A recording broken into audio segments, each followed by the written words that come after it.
Well, each night, starting tonight, we want to spend some time focusing on those who have lost their lives in this health crisis. So far, there have been at least 145 deaths linked to coronavirus in the United States, 145 families who have been changed forever. We're starting to learn about some of those lives lost, and tonight we want to tell you about two people. First, we remember tonight 84-year-old John Knox, a retired FDNY fire marshal. He died on Monday. He investigated hundreds of New York City fires over his nearly 4 decades with the fire department. What a career.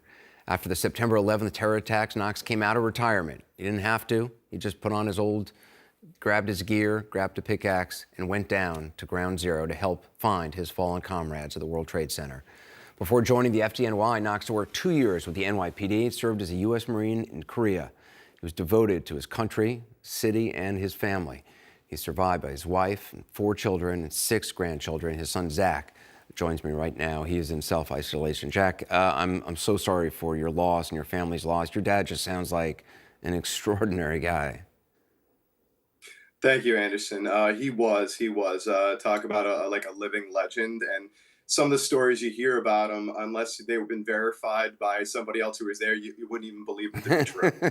That's funny. So, was I right that 9/11 happens? He'd been retired for a couple of years, and he just did what he felt he had to do.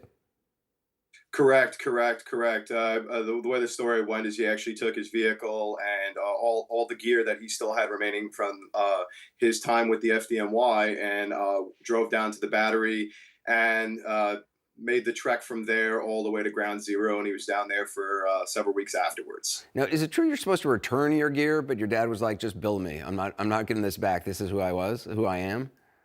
Yeah, pretty much. He was like, with all his investigations, and he said the coat, the helmet. He's like, I'm keeping it. He said, yeah, please, you can bill me for it. Good for him. When did you? Did you know what he had? How did this hit? Well, one thing is that I got the call from my younger sister. I went to the hospital. He wasn't feeling well for a few days prior, and what happened was he was a little bit dehydrated. He collapsed, and then my younger sister took him to the hospital at South Nassau, and I saw him the following day. I was actually about to leave for a work-related trip, and I'm dropping by the hospital, spending some time with him, and he looked normal, like someone who just maybe had a light flu. And then, as I was returning home, and the plane hits the tarmac, I hear that he's not doing so well, and that his breathing was impaired, and it kind of went downhill from there. So, from the time he started feeling sick to the time that he passed, how long was that? He almost spent about 3 weeks in the hospital. Wow. And how old was he? He was 84 years old, young, I should say. Yeah, I bet. Well, he looked in better shape than I am. Jeez, I'm 52. Yes, yeah. He was a very vibrant 84-year-old. I think people decades younger than him had trouble keeping up. He'd been going to the gym, I understand, just until a couple weeks ago. He used to make a joke that he started going to the gym at the age of 16, and then through basic training at Paris Island, and he's just never stopped. Wow. How do you want folks to remember your dad? Obviously those who knew him and loved him are never going to forget him. He sounds like the kind of guy who always made a huge impact wherever he was. But how would you like the rest of us? Just what else should we know? Well, a lot of things about him.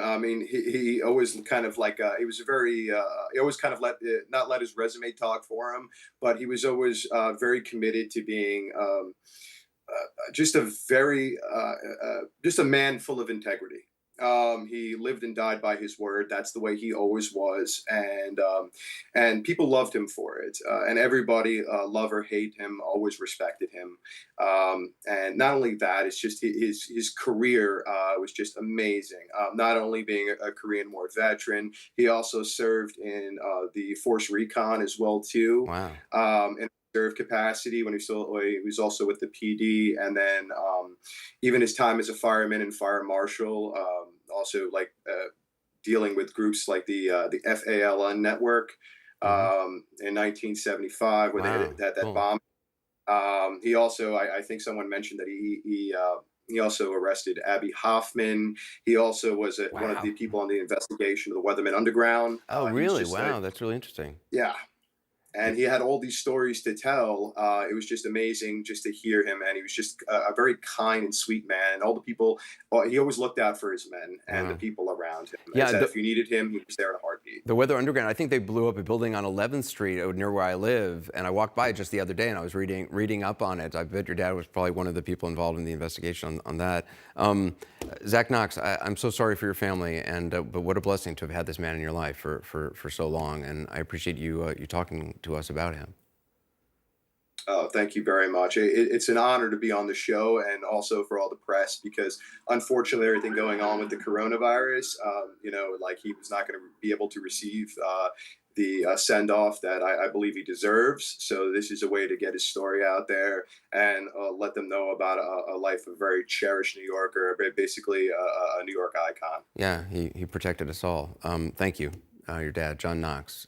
He shall be missed. Thank you, Zach. Thank you very much, Anderson.